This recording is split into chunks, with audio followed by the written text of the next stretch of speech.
రాష్ట్రంలో కూటమి ప్రజలకు లేదని.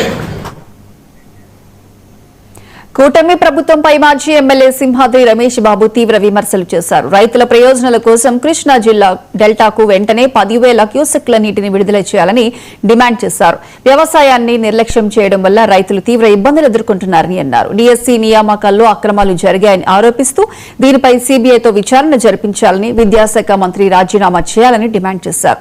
రైతులు, విద్యార్థుల ప్రయోజనాలను ప్రభుత్వం విస్మరిస్తోందని ఆయన విమర్శించారు.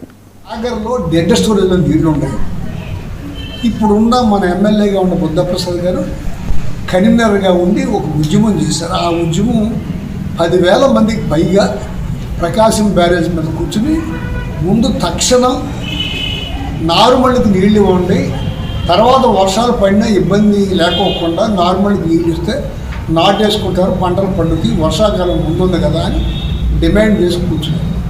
ఆ రోజు ఎన్ఎన్ సీతాదేవి గారు తెలుగుదేశంలో ఒక ఎమ్మెల్యే. హైదరాబాద్ లోని బస్ భవన్ దగ్గర తెలంగాణ